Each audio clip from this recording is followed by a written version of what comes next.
Let's begin with a word of prayer. Gracious God, we have come together to do hard work. The work of walking with those in deep distress is no simple thing. Yet it is the journey to which Christ calls us. And so we pray that as we counsel together, that our eyes will be opened in new ways, that we may see beyond people as trees walking to recognize their deep humanity. That as we look at two sides of a situation, we will realize that they are the same coin. Gracious God, open our eyes, our ears, and our hearts during this time that we have together. We pray in Christ's name. Amen. Amen. I need your help to know how I can be most helpful to you.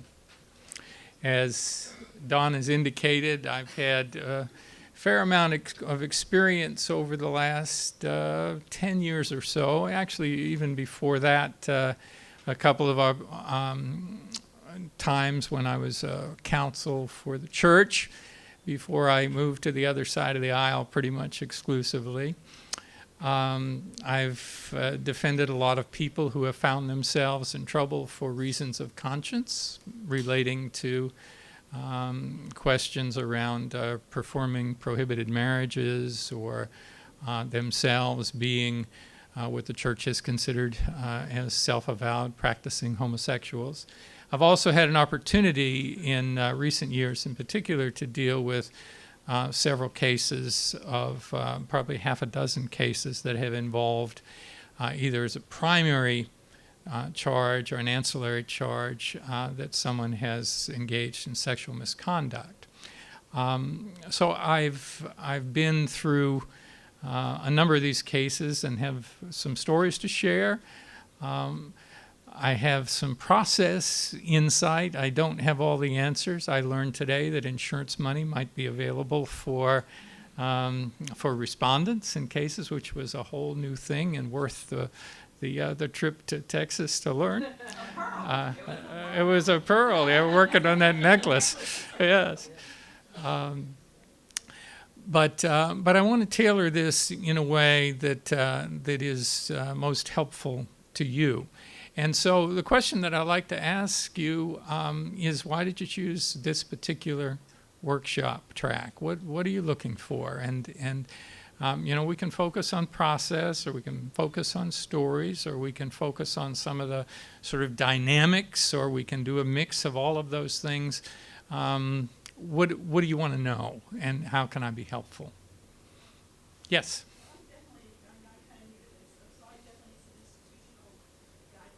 Okay. How it works. Okay, we'll talk a little about that. So could I ask you again to just kind of repeat the question Yes. so that we have a good record of it for our video audience? Thank you. Right, thank you. One person here wants to know a little bit about how the process works. Does it vary from annual conference to annual conference? What's the overview of the judicial process look like? Here, and then we'll come over here.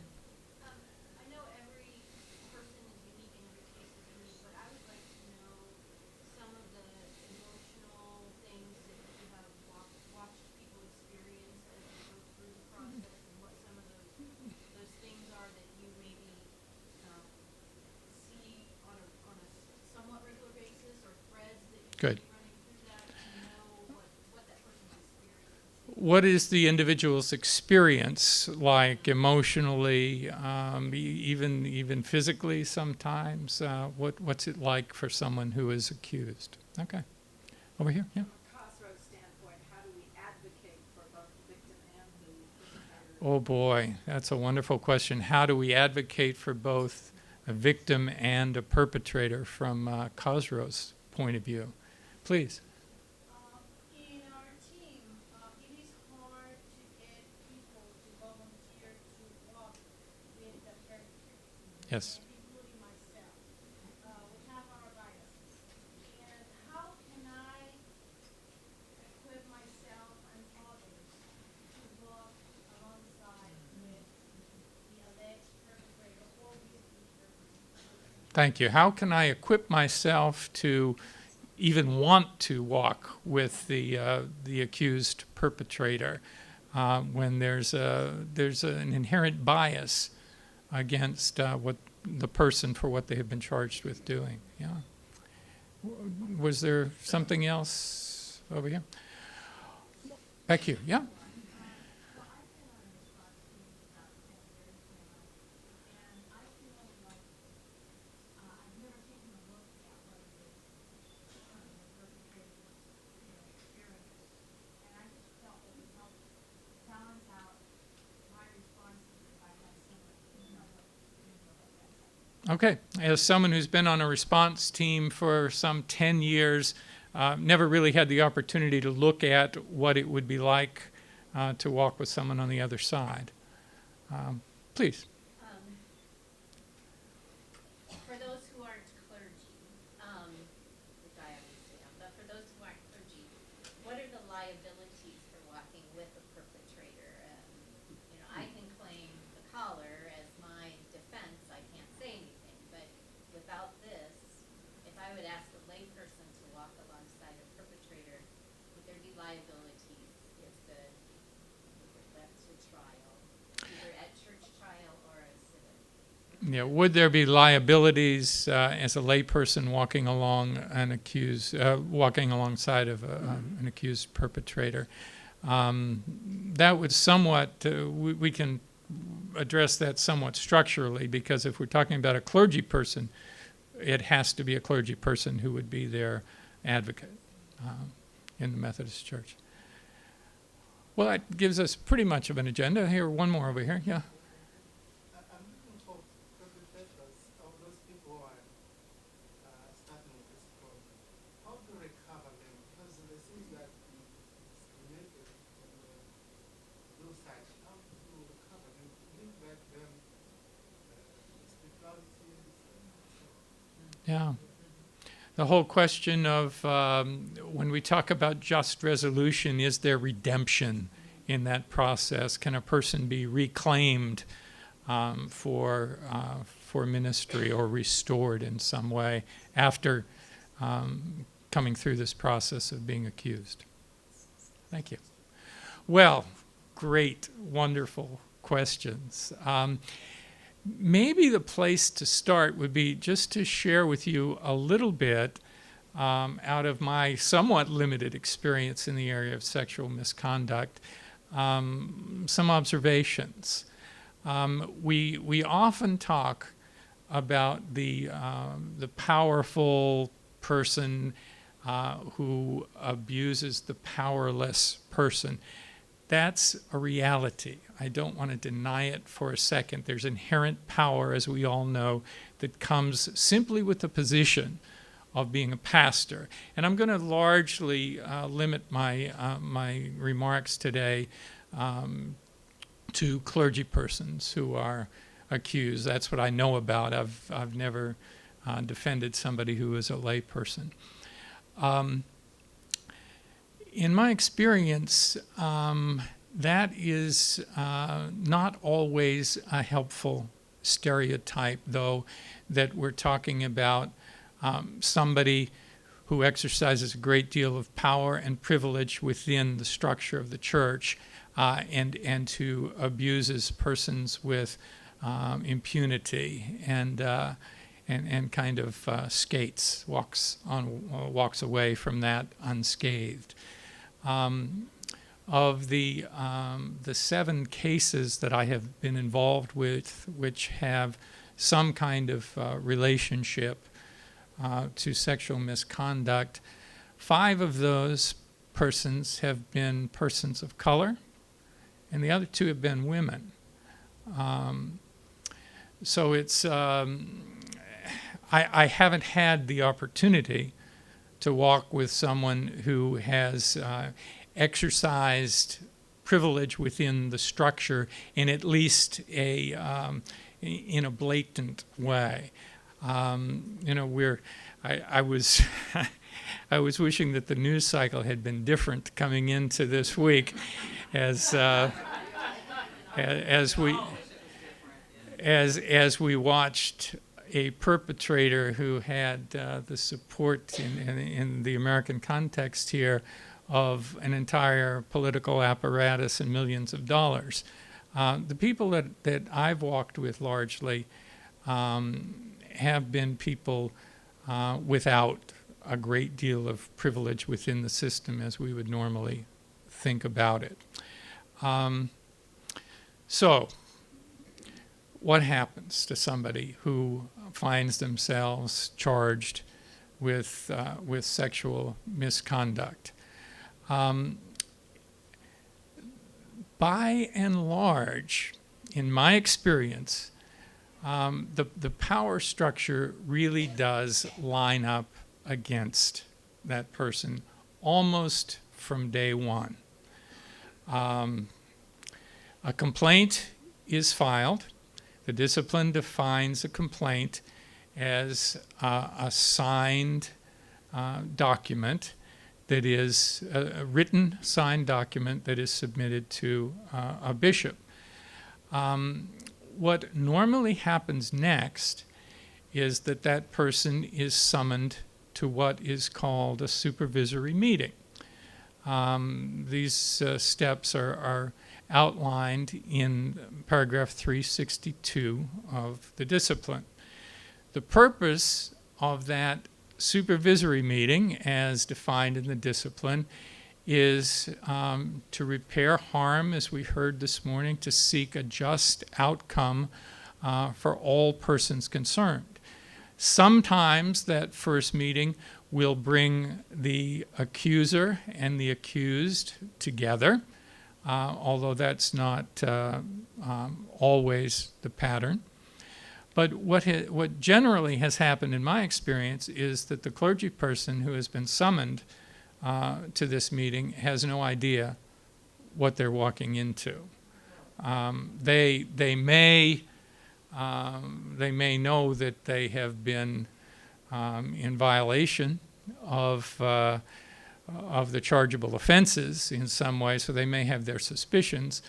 But generally, a bishop or a superintendent who is calling the person to such a meeting does not inform them of the purpose of that meeting. So right away, the accused person is at somewhat of a disadvantage. They don't have an opportunity to bring an advocate with them. They find themselves thrown off guard, oftentimes where they're asked a number of questions. Many times, the person is encouraged to, as the options are laid out before them, they are informed, I should say, encouraged may be too strong a word, but they are informed that all this can go away without it having to come before the TV cameras by them simply surrendering their orders. The Judicial Council has said that is a violation of fair process to do that, but it's done nevertheless. That initial meeting oftentimes is an opportunity for the church to gather information that will later be used in the prosecution of that person. Now, that's not the way it was supposed to be. We still see vestiges in paragraph 362 about the supervisory process not being a part of any judicial process. These are to be considered as simply allegations at this point, and a presumption of innocence is to be maintained. It used to say in 362 that these these meetings were to be confidential. That's gone. That has been stripped. There was a Judicial Council decision 636, I believe, that stated that nothing from the supervisory process is to go forward to the judicial process. Then the General Conference stepped in, and over the last three General Conferences added language that says that material can go forward to the Committee on Investigation, can be used by the counsel for the church, and can be used in the trial that comes from the supervisory process. So you see the sort of problem that raises when you're supposed to be attempting to reach a just resolution that frankly requires honesty, that requires a person to admit where they have transgressed, to own up to the harm that has occurred. But what the church is also saying at the same time is that that material that you confess to, if this just resolution doesn't work out, is going to come back to haunt you. And in fact, it does, without exception. So the first thing that happens is a supervisory process aimed at achieving a just resolution among all parties is initiated. This can last up to 90 days, and as we heard in our previous session, can be extended an additional 30 days by the agreement of both parties.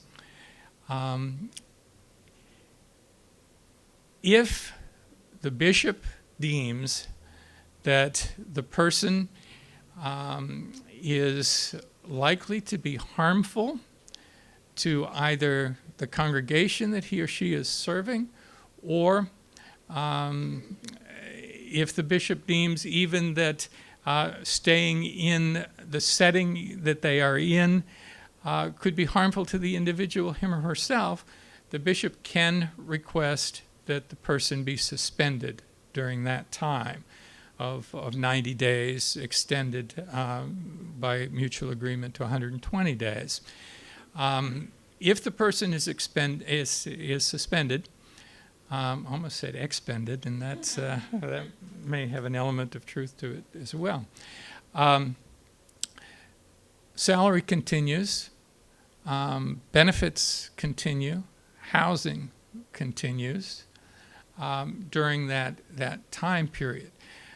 We heard downstairs this morning that at the conclusion of that 120-day period, that one of the options that's often used by the church is to place the person on involuntary leave of absence after a complaint has come forward. What we need to be very clear about is that when that happens, the salary stops, the housing ends, the benefits are cut off, and so you're dealing right now with, in many cases, an indigent person who has no recourse to the resources that are available to the church. The church has a chancellor who is an outstanding attorney advising it. The church has the ability to bring in witnesses that can appear before a committee on investigation or later in a trial. The church has experienced, trained people who, in fact, the general GCSRW, Finance and Administration, offers trainings to people who are going to be counsels for the church. It doesn't offer trainings to people who are going to be persons who accompany the accused. So there's a whole kind of system that is in place. There are response teams that are designed to help churches. There are support people, as we heard so brilliantly in the last the workshop, who are going to walk with the person who has been victimized. Church basically has no structure to support those who are accused. There's the other thing that tends to happen, as Bob indicated a little earlier, is that the person becomes almost immediately somewhat of a pariah within the annual conference. People tend to shy away from them, or maybe stampede away from them, sometimes in droves. So folks discover that people whom they had thought of as colleagues and friends suddenly don't want anything to do with them. That the accusation itself is enough to tarnish and taint the impression of who they are. So you come into that as an advocate, and you're dealing with a person who not only may be dealing with a great deal of shame and guilt over what they know they have done in terms of crossing boundaries, but also a person who's beaten down in terms of relationships, in terms of economics, in terms of self-image. So that becomes a part of the challenge that you take on as an advocate. Now, as an advocate in the judicial process, you're not only dealing with that emotional support, but you're also the chief strategist about how the person is going to present their case. Let me just say a few more words about where the rest of this process goes, so I don't start using reference to structures and so forth that you're not familiar with.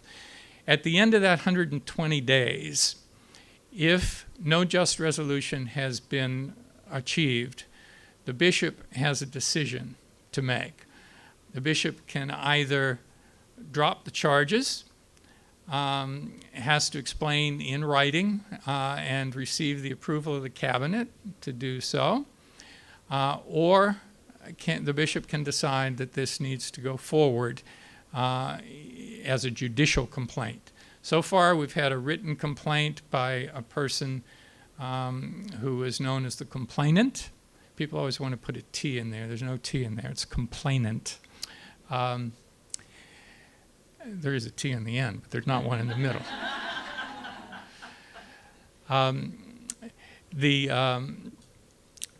The next step in the process is that the bishop will appoint someone who is known as the counsel for the church, whose job now becomes to represent the interests of the church throughout the remainder of the process.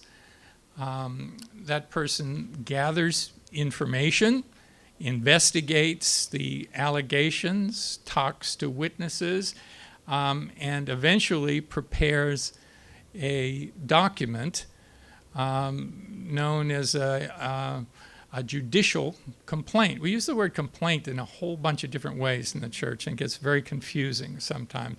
But the judicial complaint is then submitted to a body that is based in the annual conference that has both lay and clergy on it.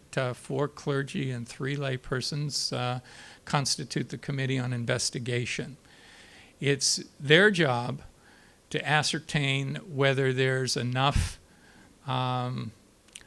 smoke to indicate that there might be fire, whether there's enough truth in what has been brought together by the counsel for the church to warrant this being forwarded to trial.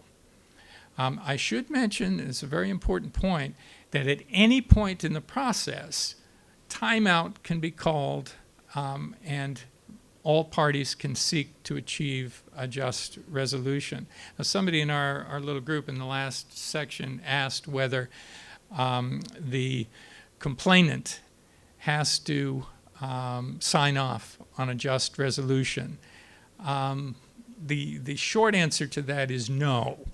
The counsel for the church now represents the interests of the church. What the complainant is entitled to is to be heard before any final resolution of this case takes place, and to be informed about the final outcome. But the complainant at this point, in most instances, does not negotiate the terms of the just resolution. Although in some cases, it may well be advisable to bring that person in, but the church looks out for the interests of the complainant and the church through the person who is designated as counsel for the church. Unlike in the administrative track, that person does not have to be a member of one's own annual conference. The reason for that is that when the Board of Higher Education and Ministry suggested that that be limited to persons who were in the same conference, the administrative track was being dealt with in the Legislative Committee on Higher Education and Ministry, which was, this is in Tampa. They passed that. The committee that Bob and I were in, which was Judicial Administration, saw that and they said, no way, we're not going to pass that. So it ended up being that, that any elder throughout the connection can play the role of being an advocate or a counsel for someone who is accused. The job of the Committee on Investigation is to determine if there's enough to send this forward. A little bit like a grand jury, but there are some places where that analogy breaks down, so you don't want to push that too hard.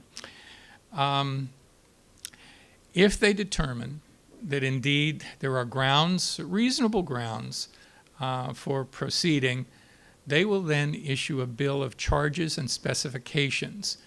The charge in a judicial matter has to relate to paragraph 2702, the chargeable offenses, has to say which charge is being violated, whether sexual misconduct, sexual abuse, sexual harassment. Those are the big three, I guess, in terms of sexual misconduct. The first one is immorality, which often gets included in this, including not being celibate in a heterosexual relationship, or celibacy and singleness and faithfulness in marriage, I guess is the term. The Committee on Investigation will name which charge has been determined to have enough evidence to carry it forward to trial. Reasonableness being the standard at this point, and then they will have to list the specifications under that charge. On such and such a day, such and such a time, this happened. And the evidence will need to be attached to that. That sends us on down the road to the trial process. Is this getting too boring and too technical? Okay.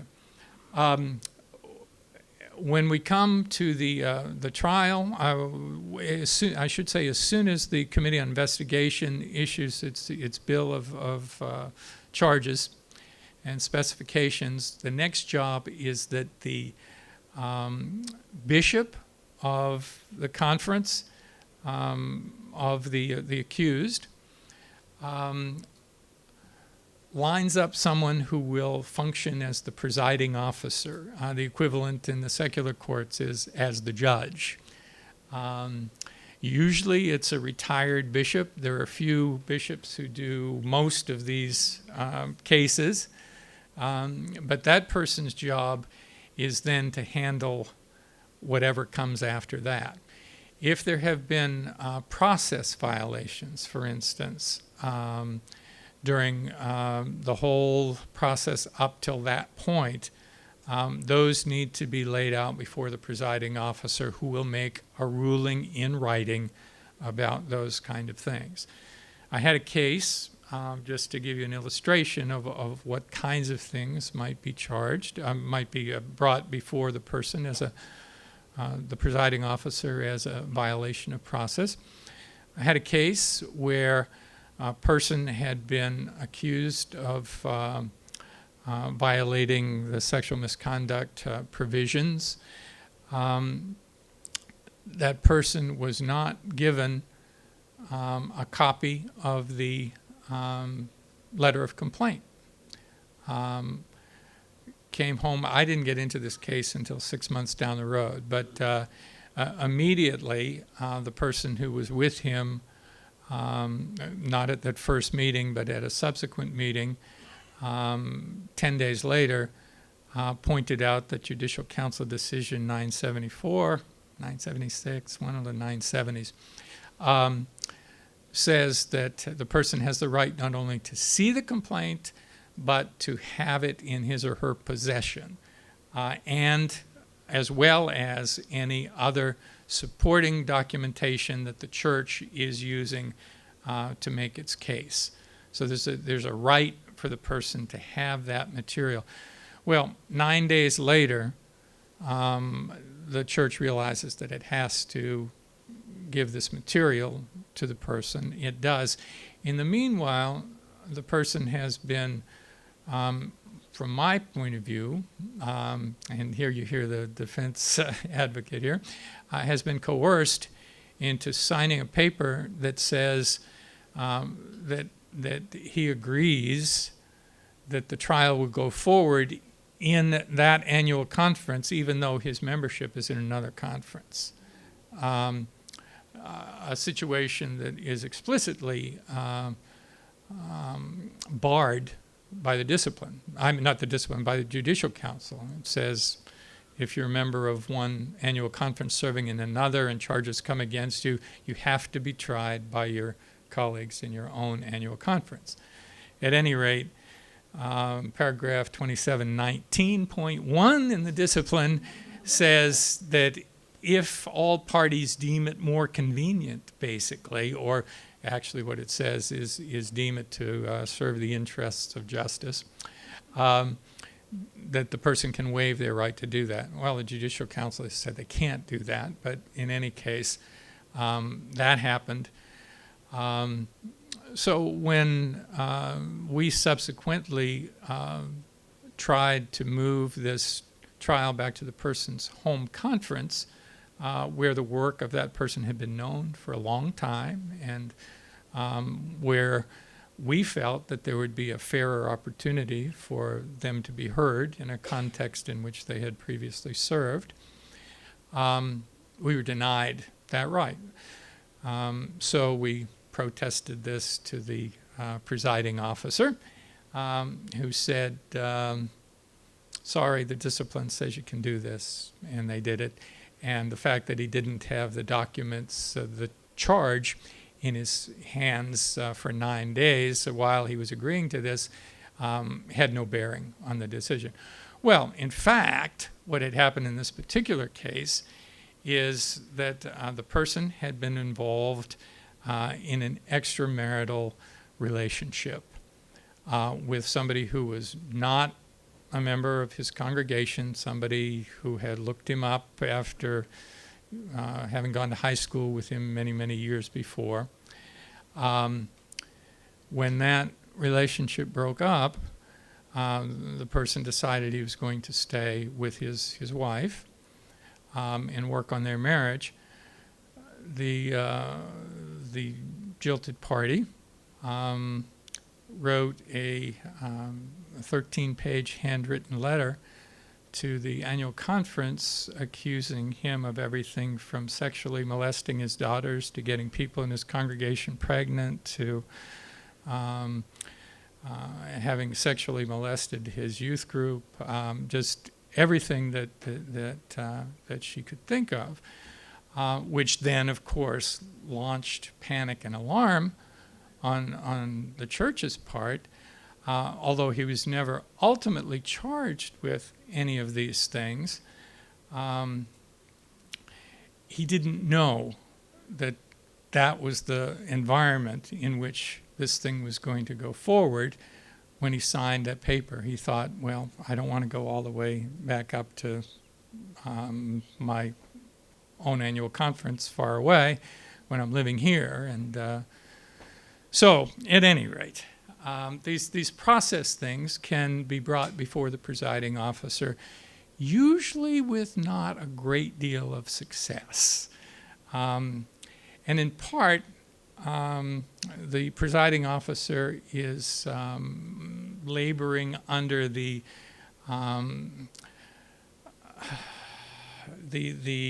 presumption of the church that things that don't amount to a great deal ought not to derail a process. There are also persons who have been handpicked by the bishop of that annual conference, who is usually someone who is involved in bringing forward the complaint. So we have some situations there that are a little bit, they're not clean. They can be confusing. The presiding officer's job is then to lay out a process, always reminding the parties that just resolution is an option at any point. I've had a number of cases where pause has taken place. Stephanie Hickson has come in from Just Peace, and we've tried to work things out. Sometimes that happens, and sometimes it doesn't. If no just resolution is reached, the presiding officer sets a date for a trial. Then the district superintendents of that annual conference nominate a pool of persons who will serve as the trial court, in secular terms, the jury. You need a minimum of 36 persons. It can be, in the Frank Schaefer case, there were 96, I think, that they nominated for that in eastern Pennsylvania. Those persons are basically required to serve or to appear at least for the first day of trial. Then each side will have an opportunity to help to impanel the trial court. Each side can submit questions that they hope the presiding officer will ask of persons. Although it's at the discretion of the presiding officer how this process is going to work. Each side is given 4 peremptory challenges. You can strike anybody off for no reason whatsoever, or because you know something about that person and feel that they may not be as fair as you would want them to be to the person that you're representing. Each side has that. Plus an unlimited number of challenges for cause. If somebody says, for instance, I believe the discipline is wrong about this, and I won't support what the discipline says, the presiding officer will say, well, thank you very much for coming. Eventually you seat 13 persons in the trial court.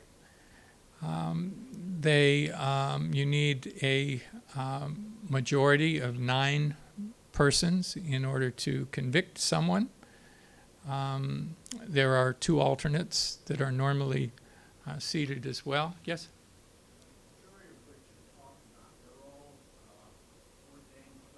They're all ordained clergy from that annual conference, yes.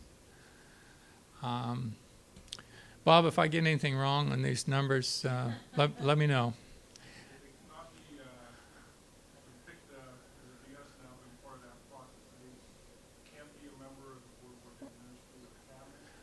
Anyone who's heard the case at any previous level.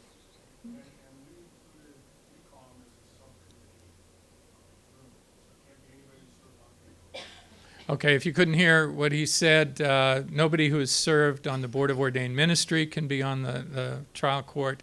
And in some conferences, they expand that to include the District Committee on Ordained Ministry as well, or anybody who's had any dealings, anybody that's served on the Committee on Investigation, been a superintendent. None of those persons can serve as well. From there, you move to trial.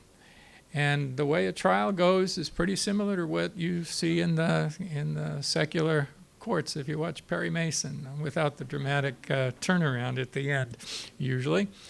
Both sides are given an opportunity to make opening statements. The prosecution makes its case first. We'll call witnesses. Then the defense has an opportunity to cross-examine each of those witnesses.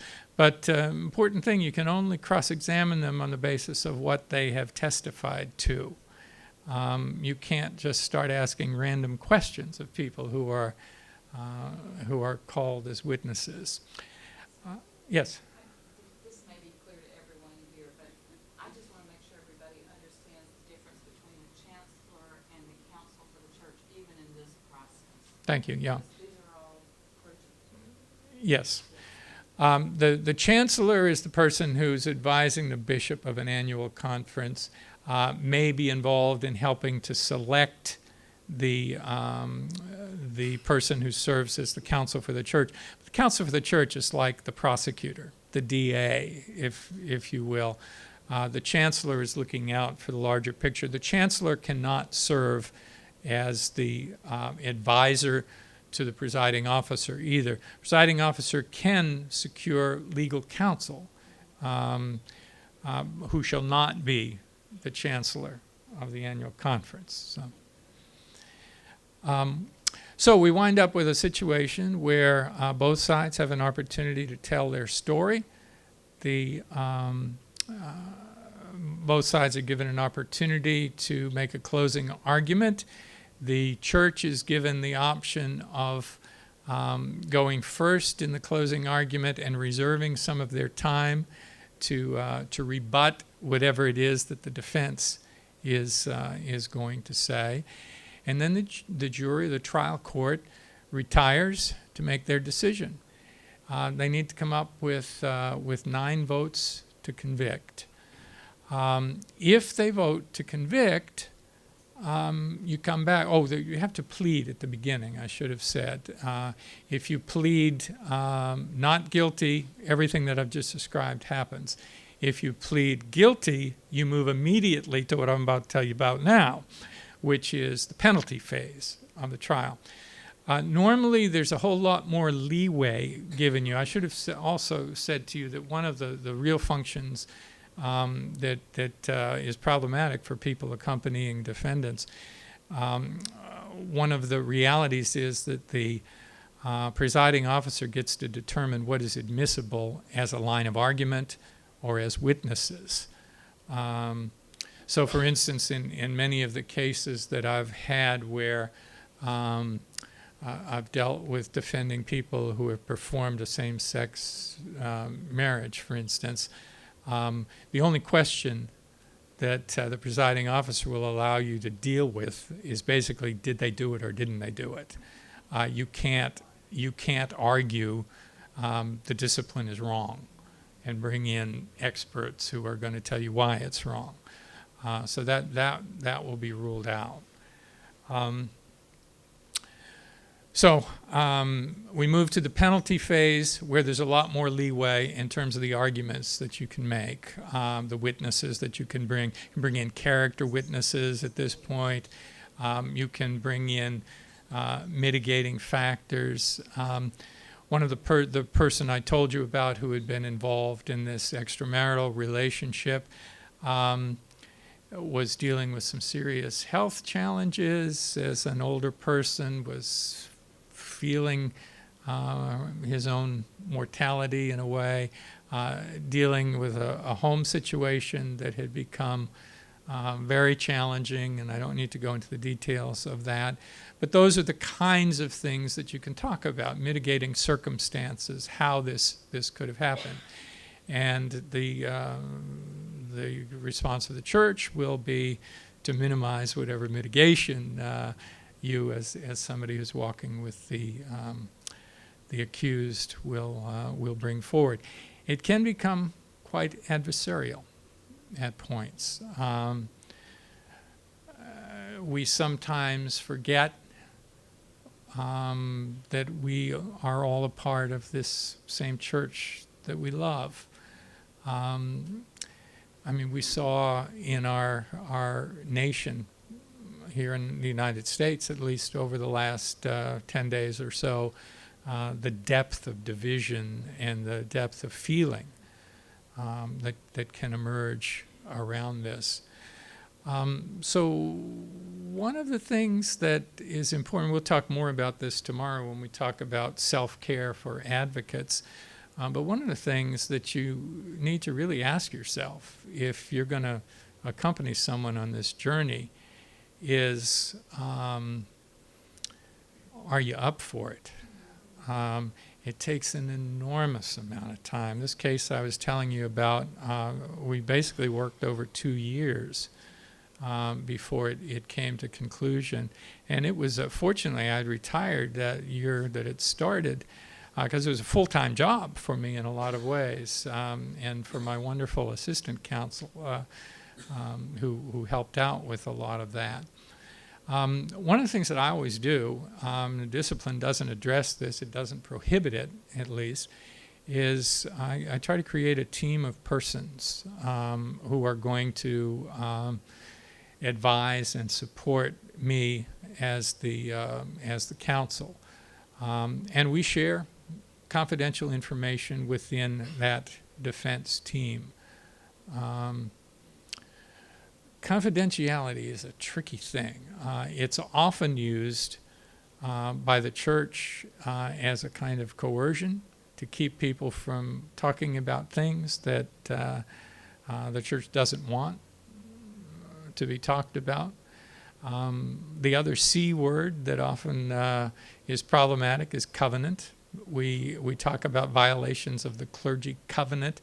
We almost always talk about covenant in the context of its violation, and very, very rarely in terms of its blessing. So when we hear, those are just two antenna words for me. Go ahead, Bob. When you talk about getting ready and prepared to do this, have you talked at all about things for your expenses? Well, yeah, me.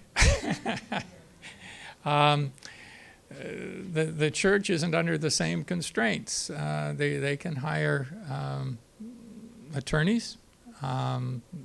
They can,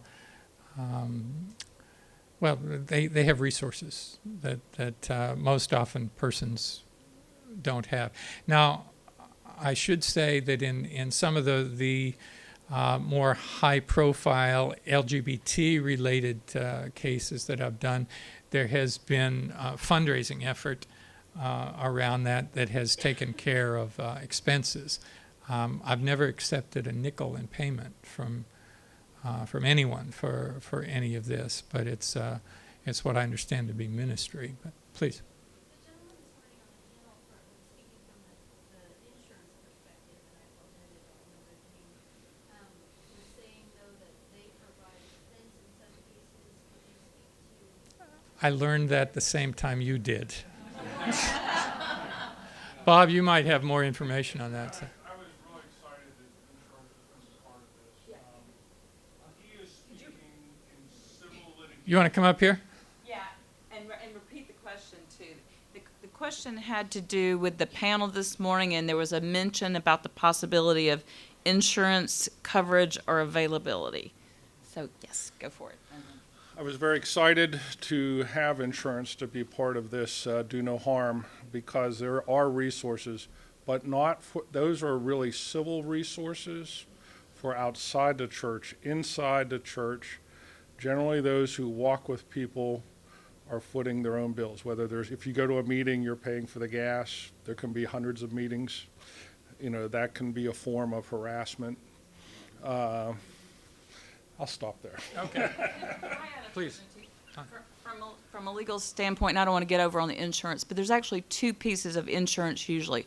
One is certain policies can provide a defense, like for the annual conference or for the church or whatever, and coverage for like health care or can be a completely different issue. So some policies will provide a defense but not benefits for coverage. So don't get into that. That's in the insurance piece too. Okay, I know nothing about that, so but I got a lot to learn still. And the other thing is that those of us who do this, for the most part, we're learning as we go along. We've not been to law school, and so we have 1,360 some judicial council decisions now. Many of them take up 10 or 12 pages. So if you decide you're going to immerse yourself in this, be prepared for a long slog. Please.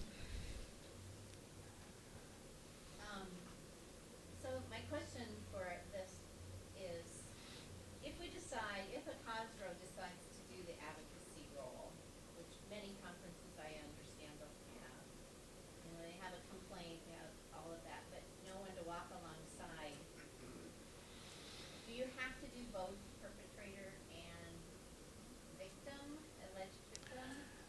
Or would that be unjust? Or could you just say, as a COSRO, we're only going to walk alongside the alleged victim? I don't speak for COSRO and wouldn't pretend to, but I think it's wonderful what COSRO is doing in terms of opening this conversation up to have a more fulsome conversation, to be able to identify the humanity of persons in that side. Whether COSRO decides that it's going to take on the role of training people to advocate for the accused, that's a whole different question and may well not be appropriate. But to have a venue at which people are being exposed to the concerns, the needs, the rights of persons who are victimized by predators, to also talk about the converse of that in human terms is an amazing thing, and I'm grateful for them to do it. Please, back right there in front of Bob. Are deacons and elders equal in this? Because some deacons are lawyers. Would they then represent elders, or only elders can represent? Elders can only represent elders in terms of being the lead counsel. However, there's no limitation on who can be an assistant counsel. And I have had some wonderful persons who have been lay lawyers or persons, one ordained clergy person who was also trained in law, and use those people. The other thing somebody had said earlier today, I think it was Jana, talking about wishing that there were somebody that she could talk to sometimes, and we'll talk more about this tomorrow, so I should save that. But as an advocate, you need somewhere where you can process stuff other than with the person that you're trying to defend rather. Please. But I don't want it to sound like I don't have compassion for the accused, and this is just for clarification that I need. So if the accused chooses to turn in their credentials, Right? so all housing and salary, all that would stop, correct? Yes. But they would still continue to get their pension? The question is, if the accused surrendered their credentials, that would terminate salary benefits, and she's asking about their pension. The pension belongs to the person, and they would continue to, whatever they had accrued to that point would be theirs to be dispersed under the rules of Westpath at appropriate times. So part of the imbalance I see, because now that you've explained, because I did not know this process, but now that you explain the process, again, it would be devastating to turn in your credentials, but thinking about this whole process, I can see why, especially if you're, let's say, close to retirement age, you would turn in credentials, you're still gonna get your pension. But then you have to think about the annual conference that is journeying alongside the survivor and just the cost, and I'm not talking just about financial cost, about just resolution for that survivor that is a continued process for the annual conference, but yet the other person, in a way, it's just like, that doesn't affect that person any longer. So that's the Well, part that's it doesn't, but should it? Is a question. I mean, somebody has said the church is the only army that shoots its wounded.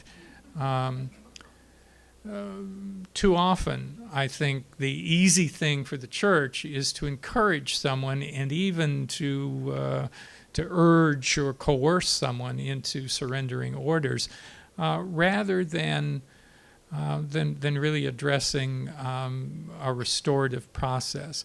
I've been privileged to be a part of several restorative processes in this area where persons have come through oftentimes a period of voluntary leave of absence for a couple of years that was agreed to before a formal charge was ever made, sometimes involuntary leave of absence, where they have complied with what the Board of Ordained Ministry has laid out for them and have been restored to ministry. That's your question over here.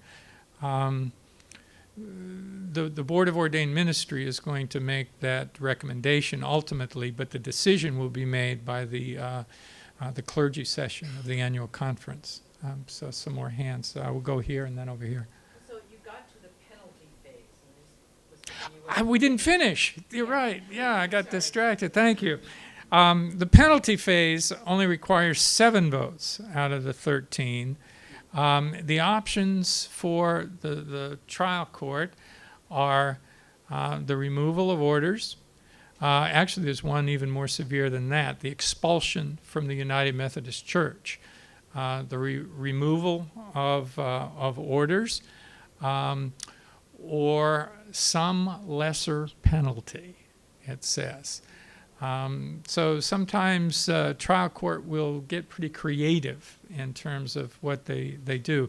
In the Amy DeLong case back in 2010, the trial court found her not guilty of being a self-avowed practicing homosexual, but they determined that she was guilty of having performed a same-gender marriage. So the trial court said, because of that, we are asking you to take on a 1-year commitment to educate the Wisconsin Annual Conference around what it means to be an inclusive community, basically, to lead them through a process of healing in the annual conference. If you don't accept that, you can surrender your orders. So she accepted that and still in ministry. I just want, I mean, this has been 2 decades, but I was one of the clergy on a trial court Okay. jury, and it was one of the most devastating things I've had to do in ministry. I imagine. Absolutely horrible. It was one of my seminary colleagues, was someone who I'd been in ministry with, and... You want to just get that on so people can hear that? Yeah, please. Thank you. So I was on a trial court. So it's been 20 years. So it was, back when dinosaurs roamed. But it was the most devastating thing I've had to do in ministry. It was someone I went to seminary with. I'd been in ministry teams with. And he was just committed to playing it out to the very end. And that's why I asked for the penalty phase, because we were told we didn't have any options but either removal of orders or not. So again, back with the dinosaurs. And That's not accurate, by the way. yeah, right. And it was awful, and there was actually no care offered to those of us who were on that jury. And it was tough. It was and it was ugly. It really stained in the annual conference. It was pretty nasty. Before we come over here, I should just say a quick word about what happens after that. One of the provisions in the Constitution is the provision that no pastor shall be deprived of his in the Constitution. Have we fixed that part yet? Yeah. We're Yeah. Right to a trial by a committee of peers, or his right or their right to an appeal. So we have a whole appeal system set up. Each jurisdiction has a committee on appeals that then can hear appeals based on what has come out of the trial court, but it's limited. It has to be basically a question of law. The only questions that come before the Committee on Appeals is, were there such questions, violations of church law, so as to vitiate the verdict? In other words, they have to rise to a certain threshold. I'm blanking, Bob. What's the other one for the appeal? Anybody? Errors of law, or does the penalty fit the crime?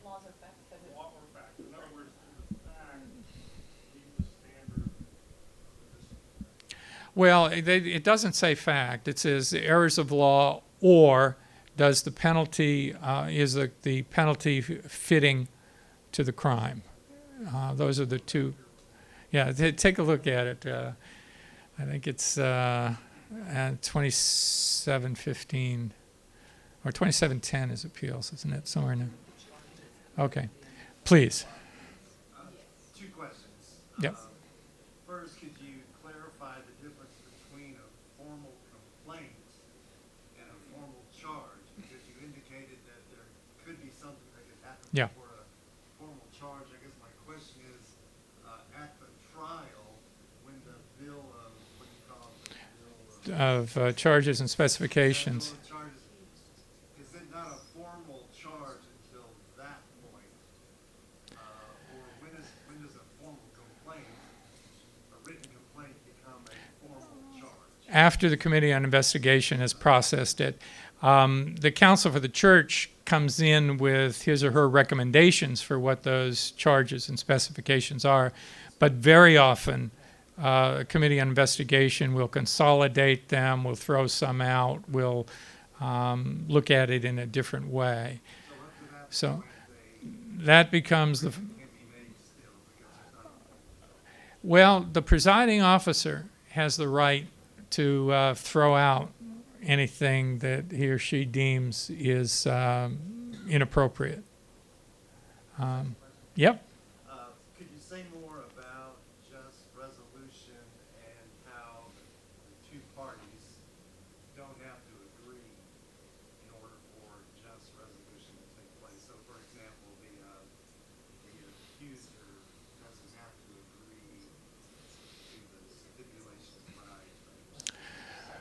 Yeah, let me try to be clear about that. He's asking about the just resolution process. There are actually three parties at this point. There's the person who made the original complaint, who is called the complainant. There's the counsel for the church, who represents the interests of the church, and there's the respondent, the person who has been charged. We're talking about after this has become a judicial complaint. What the discipline specifies is that the counsel for the church and the respondent have to agree that the original complainant has to be informed about it, has to have an opportunity to be heard, but the bishop, the home bishop, has to sign off on whatever just resolution comes out. It has to be a written document, and it has to be submitted to the bishop of the annual conference as well. Here and then over there. Curious, when this becomes egregious crime, sexual assault, how does that, you just speak to that for a moment, that there are parallel actions going on? Is the church, does the church wait until a criminal trial is over? Does the church make an independent decision? Say if the government finds this person guilty of assault. Yeah, the church processes can be delayed for the held in abeyance, I think is the language of the discipline, while civil proceedings are going on. Then most often what would happen is you'd it would be very unlikely that you'd go to a trial if someone has been found guilty of a criminal offense. Here.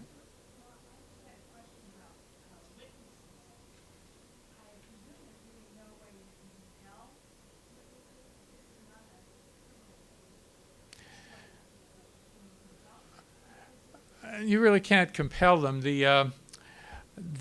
Unless the person is an elder in the annual conference or an ordained member of the annual conference, and then you are expected to testify if you are called to do so. I have a little sheet here that has some. I just want to share a couple of things quickly, and then it's almost time for us to finish up, isn't it? Can I pass those out for you? Well, no, I don't have a Okay. handout. I just Sorry. have a read off here. This is a thing done by a member of the Associates in Advocacy from a conference we had in Nashville in July, and he lists some of the inequalities in the trial process. He says, in real life, money matters. The conference has the money, it's the golden rule. Whoever has the gold makes the rules, right? Any documents in the possession of the complainant are protected from discovery. The person doesn't have the right to, the accused does not have the right to subpoena, as it were, documents that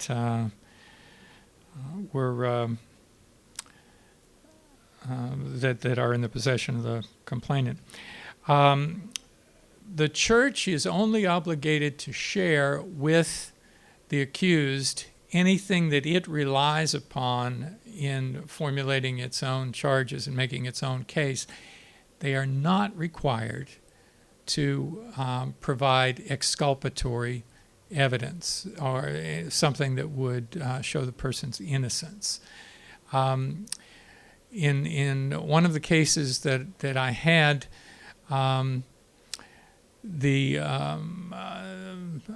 conference official, let's say, testified that the respondent had been utterly unremorseful, that he showed no remorse in that initial session.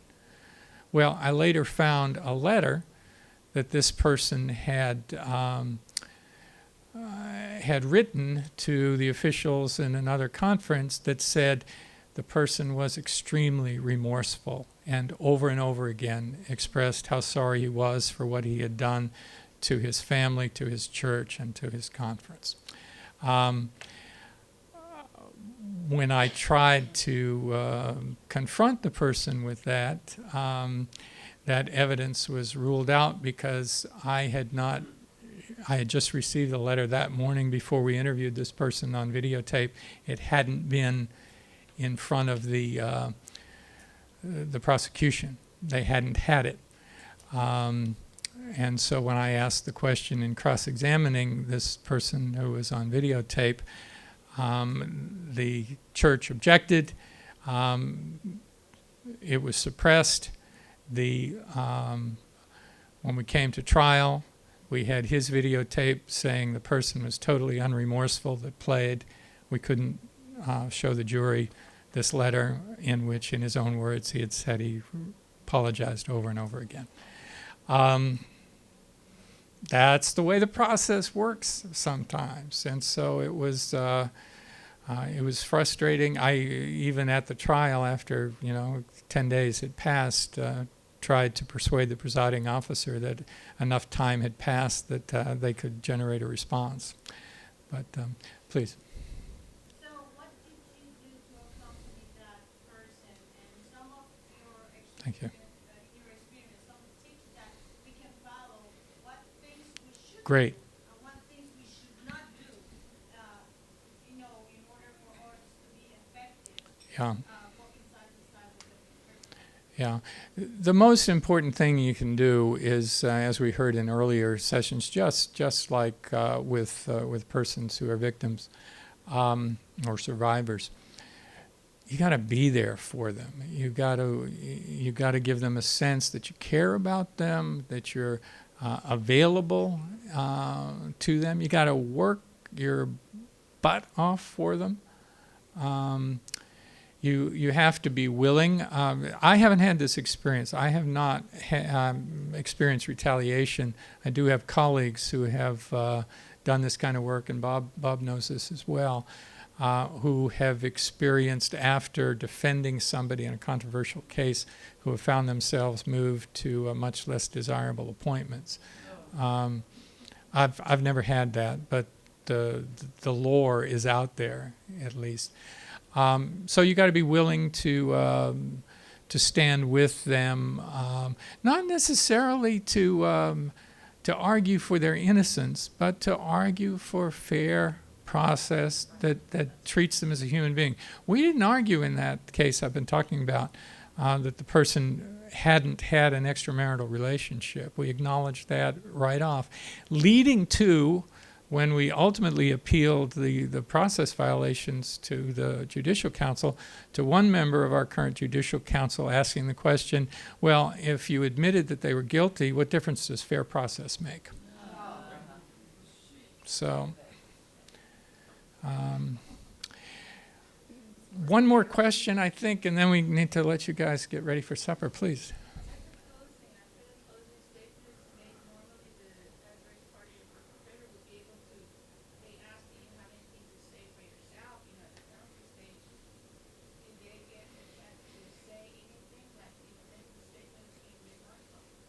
Not after the verdict is issued. That's the end of it, except for the appeal process, which goes to the jurisdictional committee, and then it goes to the Judicial Council if there are matters of law involved. But during the penalty phase itself, the person who has been accused can certainly tell her own story and can express their remorse. Okay.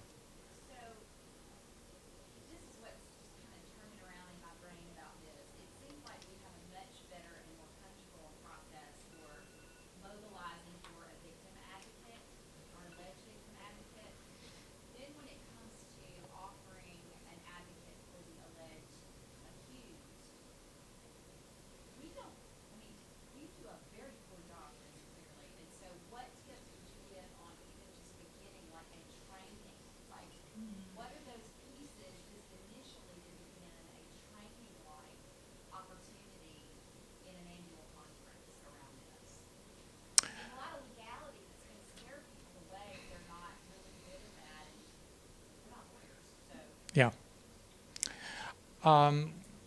Associates in Advocacy tried to do a training this summer for people who were interested in that. There were 5 of us that showed up. So that was problematic. I've had several people, including one just a couple of weeks ago, who have asked me to mentor them as I get whiter and older, in terms of being able to step into that role. It's a steep learning curve for it. I've been teaching United Methodist Polity at Harvard Divinity for 22 years now, so I have to read the discipline every year. Most pastors don't do that.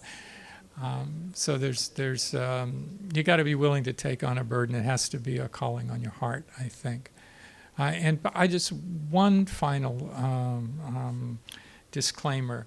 Please don't hear anything that I've said today to disparage in any way the wonderful work that's being done to advocate for those who find themselves as victims of sexual misconduct. I think I support it 100%. I just want to extend an understanding of humanity to all the persons who are caught up in this horrible process that we talked about here. Thank you. You've been great. Thank you.